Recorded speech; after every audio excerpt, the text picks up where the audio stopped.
wasn't sure where we were going to begin with Standard. There's a lot of decks that are really good. You think of Standard, you think of Siege Rhino, obviously. But from what we have seen walking around this weekend, we're not going to start with Abzan.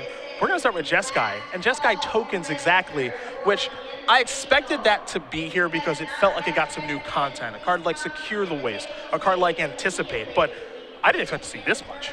I mean, anecdotally, when we were walking around the room, it looked like it was all over the place. We'll see when we actually are having the matches play out, but from what we observed, a lot of very good players in the room are playing Jeskai tokens or a similar strategy. And you have felt for a very long time, we've talked about this quite a bit, both on this pretty good broadcast and as well as the podcast that we do, that you've always felt that Jeskai tokens is the most powerful deck in Standard. Sometimes it feels a little clunky, gets started on turn 3 a lot of the time, so, you know, has the lands that enter the battlefield tapped in Temples and Mystic Monastery, but once it gets going and gets a Jeskai Ascendancy in play, it's very difficult to beat. Yeah, for me, it's not even close in terms of what's the most powerful deck in Standard. That's not to say all of its matchups are good, but Jeskai Ascendancy, when it resolved as unchecked, I think the deck is a huge favorite in almost every matchup, and it has reasonable game in a lot of matchups, even when you don't have Ascendancy. The big issue to me is the mana curve. Sure. The mana curve is not very good. There's a lot of 3-mana plays. You can get some clunky draws that you just alluded to, but there's some content in the new set, some really good 2-mana plays like Anticipate and Dragon Fodder, a couple of others as well, that you might be able to clean up the curve a little bit, get away from so many 3-mana spells, and just lower the curve. Anticipate's the big one that a lot of people have been talking about. Not a 4 of, is what most people feel. You know, maybe 2 or 3 copies of this card, but they basically are saying, the players that we've talked to, they're saying kind of just smooths things out, makes things a little bit easier, make it so that you can always have a turn 3 play if you're looking for Rabble Master, if you're looking for Burmaz, if you're looking for Hordeling Outburst, Jeskai Ascendancy, able to find Stoke the Flames. Of course, you can play this at instant speed when Ascendancy's in play to untap, find a card you're looking for to keep going further. Maybe find a Treasure Cruise, which is really good in some matchups, a little bit poor in other matchups. Don't really know what to expect from this new Impulse variant, but a lot of players so far have said this card, it's not, you know, bust, it's not Dictator Time, it's not Treasure Cruise in, you know, older formats, but it's simply a very good role player for the deck. It's a low opportunity cost spell in a deck with a lot of delving, so we're already off to a pretty good start in terms of including it in the deck.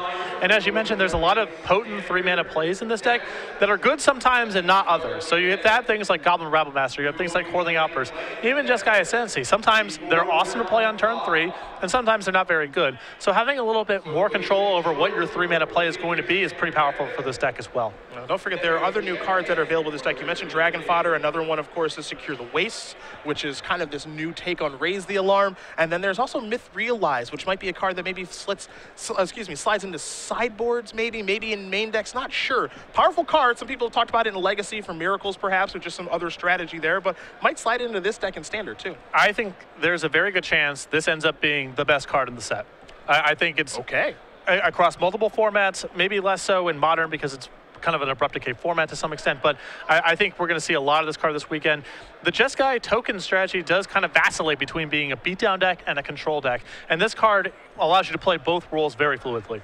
Well, we couldn't hide Siege Rhino for too long because it's just too good of a Magic card not to talk about. Abzan midrange, of course, is where we're going. That is the premier Siege Rhino deck. Got some new stuff as well. Not sure how much of it's going to get played, but you know, a card like Ultimate Price almost seems like a sure thing. Well, the deck has to play Bioblight to shore up its beatdown matches to some extent, but Bioblight's a little rough on the mana. Yeah. I mean, there's a lot of, you know, there's Forest, there's Plains, there's Windswept Heaths, and there's a lot of lands that come into play tap. So Bioblight's a little tricky for that deck to enable. Ultimate Price is not the same removal spell in every single matchup. There's decks like Abzan Aggro that have a heavy gold creature component, and Ultimate Price may not necessarily work there. But if you're in the market for a 2-mana removal spell and you want to clean up the mana base a little bit, Ultimate Price is probably an upgrade over Bioblight. Dragonlord Dromoka is another card that looks like people are starting to work in this deck a little bit. I was a little surprised by this, but this is a pretty powerful card. We're talking about 6 mana, 5/7. Can't be countered, which does matter in certain matchups. Blue-black control, blue-white control, decks that are heavy on dissolves, then flying and lifelink, and your opponents can't cast spells during your turn. This isn't like the flashiest card from this set. You know, you think of cards like Dragonlord Silumgar, Anticipate, Myth Realized. We'll get to Dromoka's Command in a moment, but this could actually be a player in this deck. I think that there's enough anti-control text box going on in this card that is probably okay against control decks, even though you know, your opponent will untap and just kill it a bunch of times.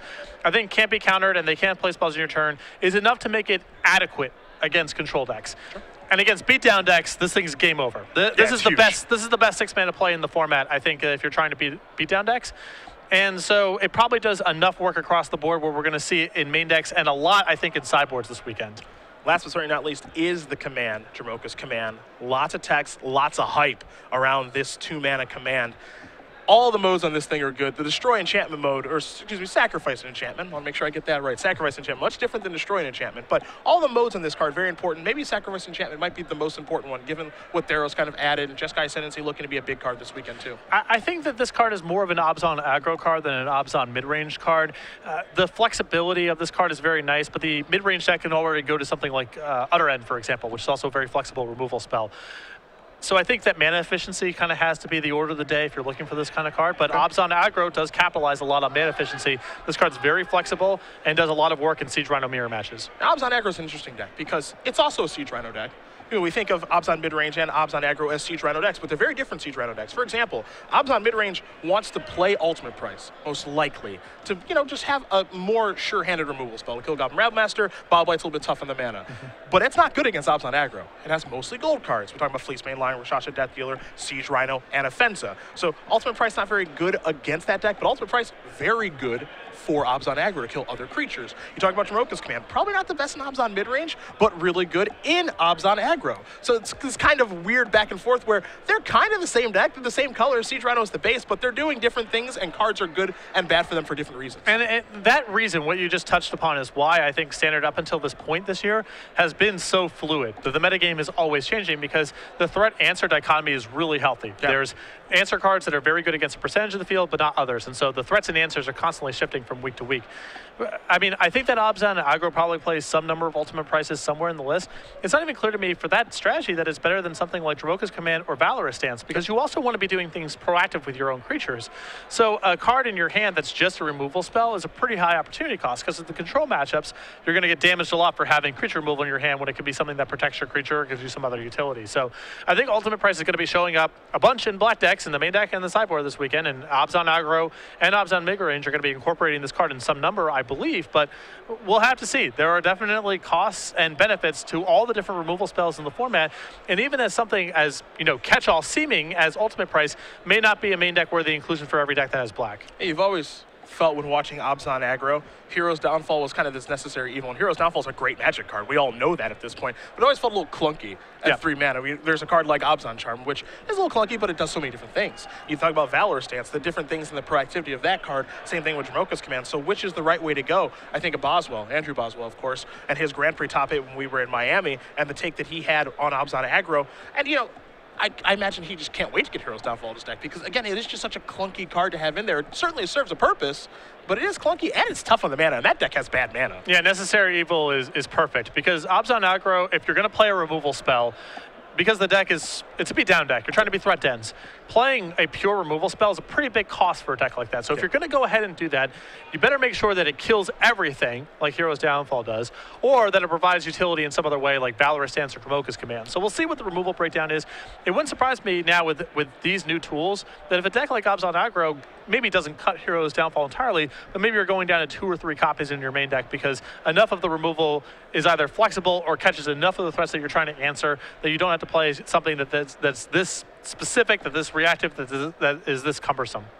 We're moving on to red. I do it for him mostly, but it also got a lot of new toys. That's what we got to talk about. That means we have to talk about Zergo Bellstriker. We have to talk about Thunderbreak Region. We have to talk about Roast, Lightning Berserker, all these awesome new cards that are in red. Red was kind of on the fringes. You know, we saw 2 make the top 8 at Grand Prix Miami, and we've seen it always on the outside looking in on the Open Series. No titles yet for Red, but it's always like, it feels like it's right there. It's got a lot of good cards. And then Dragonstar here said, here's a bunch of good cards. You guys figure it out.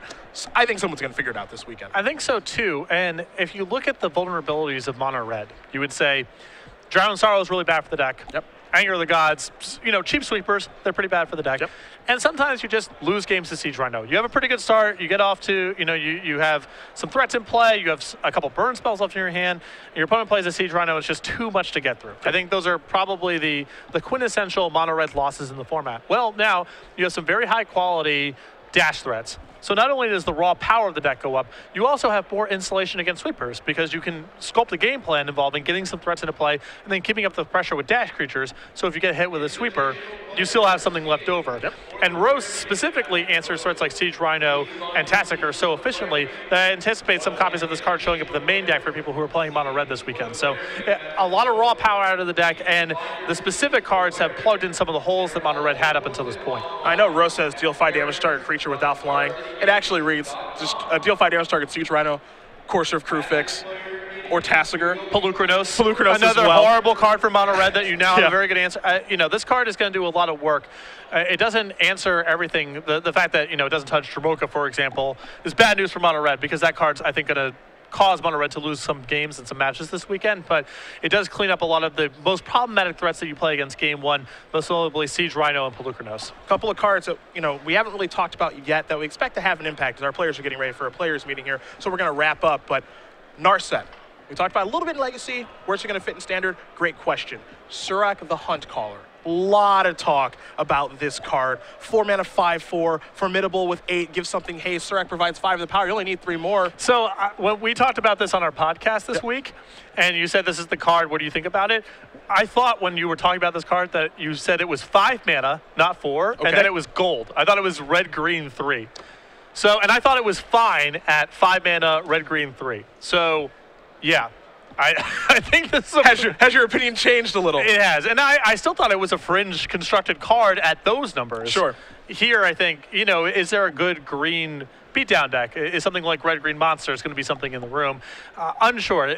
There's not a deck that this slots in very easily, but the numbers on this card are awesome. They're super good, super good. I imagine there will be something with that. Dragon Lord Ojutai has been everywhere on the floor. You're not going to see this card as a 4 of, unless you're Shaheen Saroni, then you might. But a lot of this card running around, people are maybe trying to pair it up with the old Heliod. That's a combo that I got introduced to this morning, and that is exciting. Yeah, that might be something that people are doing with Jeskai Ascendancy as well, play an instant, untap it. Just stays in play, just trucking along. Awesome. This could be really, really nice. Stratus Dancer is another one where the Megamorph cycle, we don't know where we're going to see these. This card looks to be the best of the bunch, though. In my opinion, this is the best one. This and the green one are the highest raw power level. But for standard level play, it wouldn't surprise me if the white and the black ones turn out to be the best. We'll have to see, but I think all 5 of them are reasonable standard level players at the minimum. Last but certainly not least is Dragon Lord Atarka. We mentioned that because it's kind of just a catch-all for devotion strategies. Something really nice to ramp into. If you want to do the whole Frontier Sage thing, you can, and cast it really, really early. This is just kind of a nice catch-all that could go in devotion decks, but we want to talk about devotion decks. We think about Grand Prix Miami. We think about Dan Cicchetti's win with green-white devotion. Could be moving towards green-red devotion, maybe back towards green-black devotion with Doomwake Giant, Nidalana Blossoms, and that Constellation Engine. You have to imagine there's some sort of devotion deck with Nykthos out there. I think so too, especially because you look at the way that people try to capitalize on green devotion, and it's often, well, I'm going to play a beatdown deck, I'm going to try to pin their mana down, I'm going to try to kill their one really good threat. And Atarka here and the green-white Dragon Lord as well, both very powerful against beatdown decks. If they ever get into play, Dromoka is basically lights out against most straightforward linear strategies, and Atarka does a very good job of playing cleanup. So I think that there's an incentive for devotion decks to be playing with these dragons, not just because they're random high power level cards, but because they shore up some of the vulnerable matchups as these decks typically have. Our players are getting seated. We will have a final count for you guys when we do come back at 12:30. Derek Sheets won Season 1. Tom Ross, well, he won at 2 titles, so he won Season 2 and Season 3. Dylan Donegan won Season 4, and of course, Brad Nelson won our Players' Championship last year. Brad's already going back. Jim Davis, he's going too. He solidified things 2 weeks ago in Dallas. No one can catch him as far as points are concerned. We're going to be punching one ticket here. Someone's getting a trophy, $10,000 in their likeness on a card this weekend from Richmond.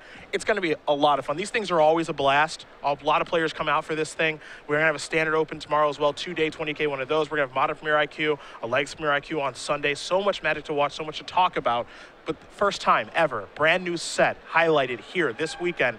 People are scrambling for cards. People don't know what cards are good. It's like, you call it, the best term for this is a constructed pre-release. That's the best way to describe it because we have no idea what's going to happen. They don't know what's going to happen. So this is going to be fun. I said it, and I'll say it again. I'm glad I'm in here instead of out there because I wouldn't know what I would want to play this weekend. For sure. I wish that Jim gave us a little bit more drama, that he didn't have a hard lock on it going in. He won too much. Yeah, he just won way too much. Yep. But in terms of compelling coverage and great storylines, I don't think we're going to be at a shortage this weekend.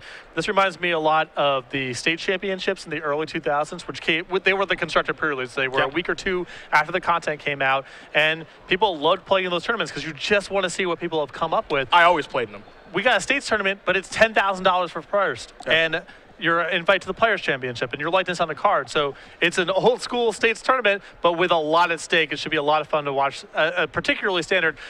I hope that we see some new content in Legacy. I think we're going to see a lot of Tired and True stuff. A couple cards from Dragons of Tarkir may crop up, but in terms of Standard, it's going to be a whole new format, and you're going to get to watch it for the first time, just like we are this coming weekend. Jared Silva's on the microphone for our players meeting, so we are going to bow out of here. You guys enjoy our Season 1 recap video. We'll see you guys back here in just a bit for round number 1 of action from Richmond.